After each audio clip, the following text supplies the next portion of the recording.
Hello student, welcome back my YouTube channel गुड़िया GNM nursing.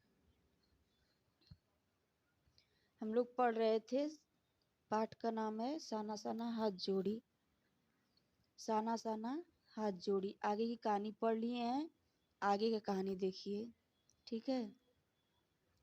दरअसल मंत्र मुग्ध सी मैं तंद्रिल अवस्था में ही थोड़ी दूर तक निकल गई थी। तंद्रिल अवस्था यहाँ पे जो है, तंद्रिल अवस्था यानी नींद में थी। थोड़ी दूर निकल गई थी कि अचानक पाँव में ब्रेक सी लग गई। मतलब झपकी नहीं आ जाती, ब्रेक लगना या झपकी आ गई। मैं समाधिस्थ भाव में नृत्य करती किसी आत्मलीन नृत्यांगना के निपुर अचानक टूट गई। जो यहाँ पे निपुर है मतलब घुंघरू होता है। निपुर का मतलब मैंने देखा इस अद्वितीय सौंदर्य से निरपेक्ष कुछ पहाड़ी औरतें पत्थरों पर बैठी पत्थर तोड़ रही थी। गूथे आटे सी कोमल काया पर हाथों में कुदाल और हथौड़े, कईयों की पीठ पर बधी टोको मतलब बड़े बड़े टोकरियां नहीं होती, उसी को कह रही हैं।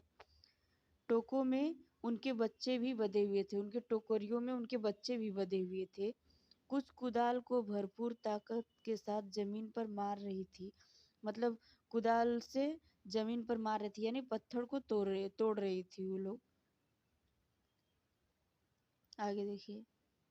इतने स्वर्गीय सौंदर्य, नदी, फूलों, वादियों और झरनों के बीच भूख, मौत, दैन्य और जिंदा रहने की यह जंग। मतलब यह कह रही हैं कि इतने सौंदर्य मतलब इतने सुंदर नदी, फूलों, वादियों और झरनों के बीच भूख और मौत से ये लोग लड़ रही हैं। मातृत्व और श्रम साधना साथ साथ वहीं पर खड़े बीआरओ मतलब बोर्ड रोड ऑर्गेनाइजेशन के एक कर्मचारी से पूछा मैंने। लेखा कर रही हैं कि वहाँ पे रुक जाइए, जो ये है बोर्ड रोड ऑर्गेनाइजेशन, ये वहाँ पे बोर्ड पे लिखा हुआ था, ठीक है। कि एक कर्मचारी से पूछा मैंने। मतलब वहाँ पे जो लिखा था, वहाँ पे एक कर्मचारी थे, उस कर्मचारी से मैंने पूछा यह क्या हो रहा है। मतलब पूछी कि यह क्या हो रहा है। उसने कहा, आगे देखिए, चुहलबाजी के अंदाज में बताया, जिन रास्तों से गुजरते हुए आप हिम शिखरों से टक्कर लेने जा रही हैं, उन्हीं रास्तों को ये पहाड़ी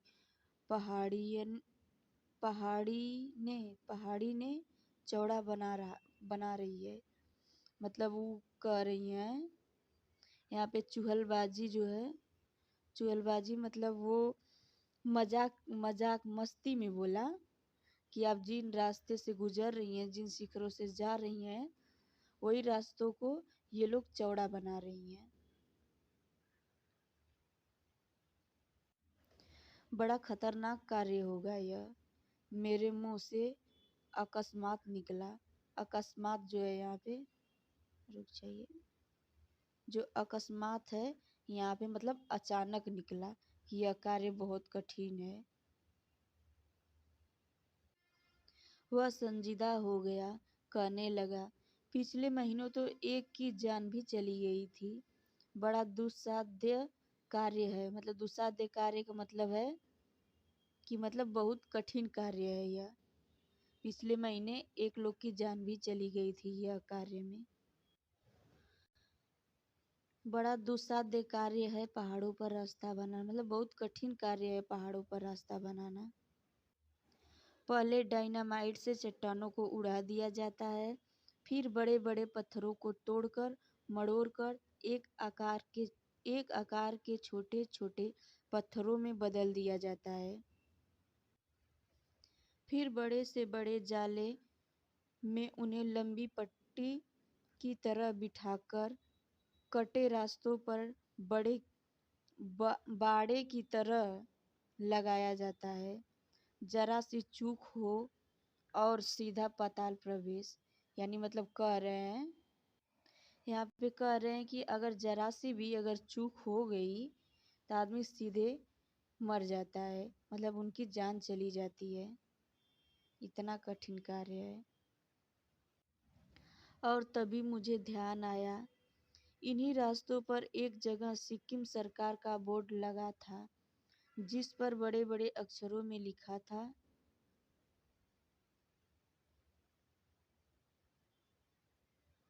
रुक जाइए, एयर वंडर्ड हूँ डिफाइड डेथ टू विल्डडीज रोड। मतलब आप ताज्जुब करेंगे, पर इन रास्तों को बनाने में लोगों ने मौत को झुठलाया है। एकाएक मेरा मानसिक चैनल बदला, मन पीछे घूम गया। इसी प्रकार एक बार पलामू और गुमला के जंगलों में देखा था। पीठ पर बच्चे को कपड़े से बांधकर पत्तों की तलाश में बन बन डोलती आदिवासी युवतियां। उन आदिवासी युवतियों के फूले हुए पांव और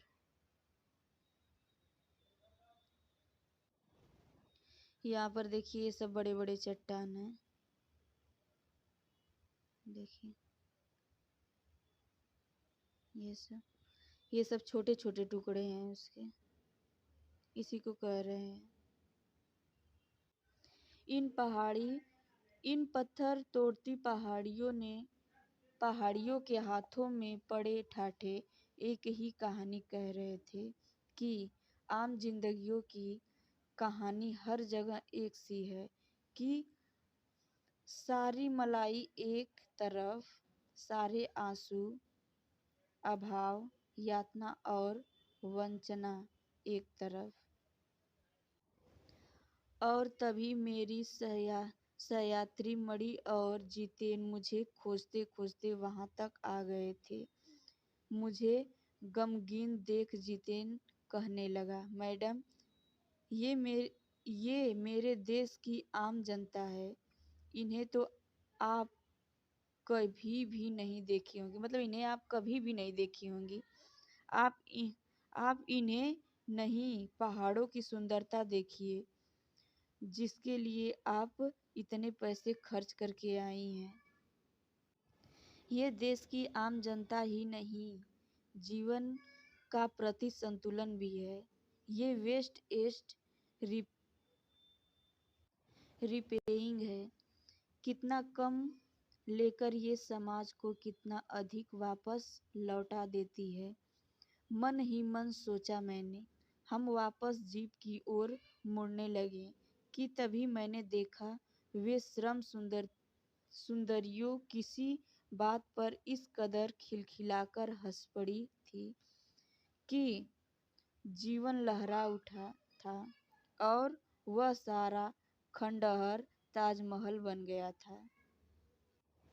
लेखिका कह रही हैं कि कितना कम लेकर ये समाज को कितना अधिक वापस लौटा देती हैं। मैंने मन ही मन सोचने लगी और यह सोचकर मैंने वापस अपने जीप की तरफ मुड़ी।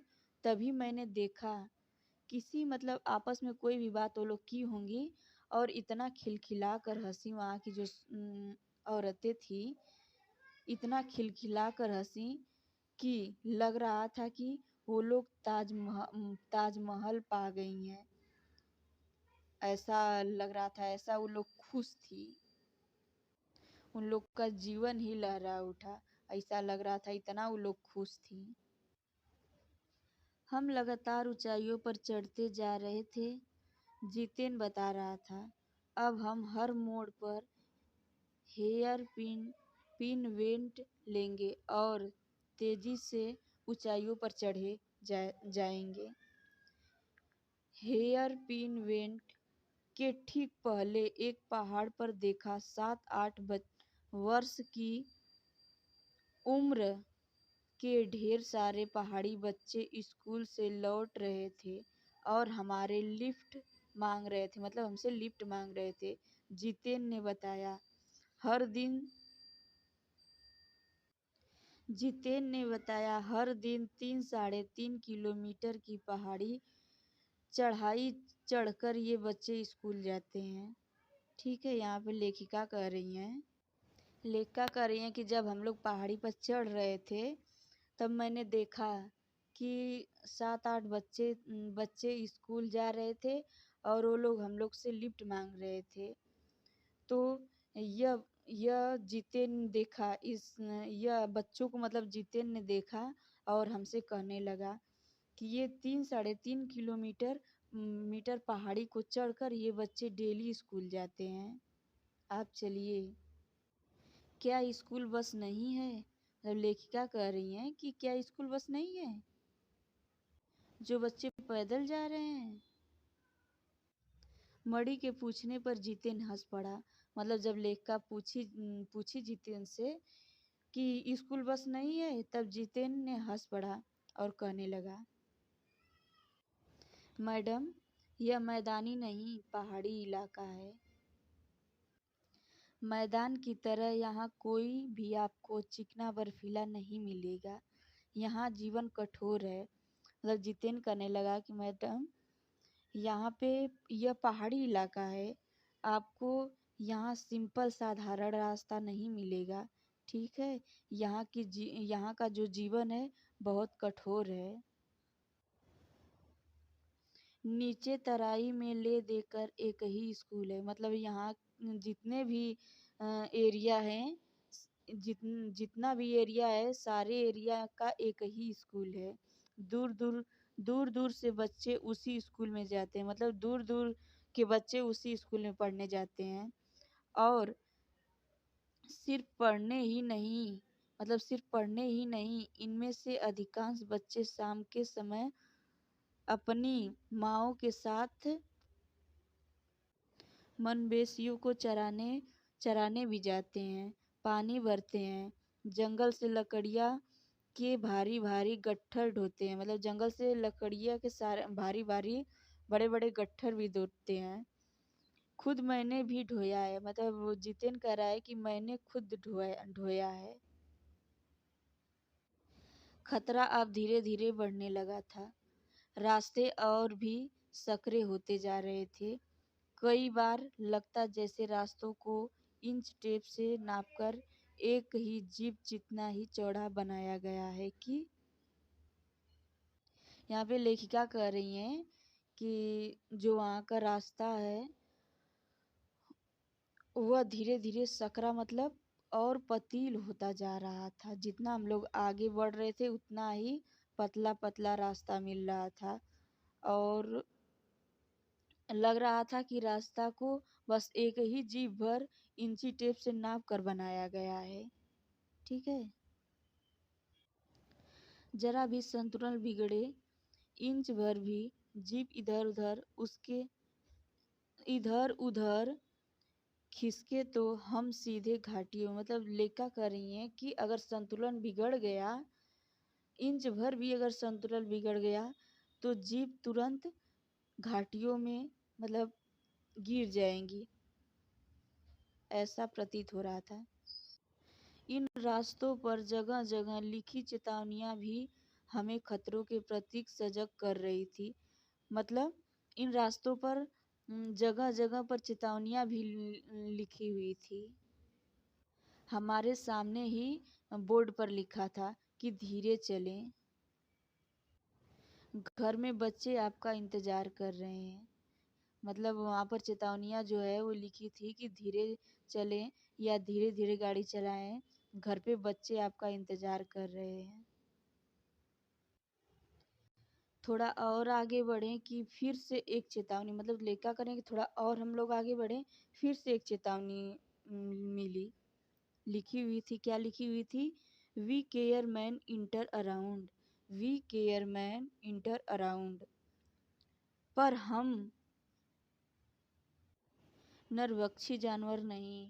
दूध देने वाले याक दिखे, काले काले ढेर सारे याक, पहाड़ों पर गिरती बर्फ से प्राकृतिक ढंग से रक्षा करने वाले घने घने बालों वाले याक। लेखिका कह रही हैं कि जब हम लोग आगे बढ़ें तो हम लोग को नरभक्षी जानवर नहीं दिखे, दूध देने वाले जानवर याक दिखे, काले काले याक दिखे जिसके शरीर पे काले काले बाल थे, ठीक है, जो हमारी रक्षा कर सकें। हमारी रक्षा करने वाले जानवर सब थे। सूरज ढलने लगा था। हमने देखा कुछ पहाड़ी औरतें गाय को चराकर वापस लौट रही थी। लेखिका करें कि सूरज ढलने लगा था और हमने देखा कि कुछ पहाड़ी औरतें, जो वहाँ पे पहाड़ी औरतें सब थी, वो अपने अपने गाय को चराकर अपने अपने घर की ओर जा रही थी। कुछ के सिर पर लकड़ियों के भारी भरकम गट्ठर थे, मतलब कुछ औरतें के सिर पर लकड़ी के भारी भरकम गट्ठर थे। ऊपर आसमान फिर धुंध और बादलों से घिरा हुआ था। उतरती संध्या में जीप जब चाय के बगानों में रुक जाइए, इधर गए, बगानों से गुजर रही थी कि फिर एक दृश्य ने मुझे खींचा। नीचे चाय के हरे भरे बगानों में कई युवतियां बोकू पहने, मतलब सिक्किमी परिधान, चाय की पत्तियां तोड़ रही थी। नदी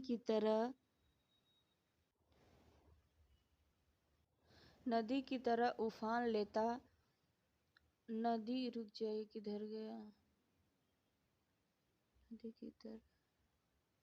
नदी की तरह उफान लेता उनका यौवन और श्रम से दमकता गुलाबी चेहरा। एक युवती ने चटक लाल रंग का बोकू पहन रखा था, मतलब एक युवती ने चटक लाल कलर का बोकू पहन रखा था। सघन हरियाली के बीच चटक लाल रंग डूबते सूरज की स्वर्णिम और सात्विक आभा में कुछ इस कदर इंद्रधनुष छटा बिखेर रहा था कि मंत्रमुग्ध सी मैं चीख पड़ी थी। इतना अधिक सौंदर्य मेरे लिए असह्य था। लेखिका कह रही हैं कि एक उसमें से एक युवती थी, एक महिला थी जो चटक लाल रंग की साड़ी पहनी थी। वह ऐसा लग रहा था कि मतलब चटक साड़ी पहनी थी। ढलते सूरज और उगते चांद की तरह, वो चांद और बागानों में, मतलब बाग भी थे वहाँ पे, वह बहुत ही सुंदर दिख रही थी। वह हमारे लिए बहुत ही मनमोहक था, ठीक है। मैं इस दृश्य को देखकर मैं चीख गई एकदम।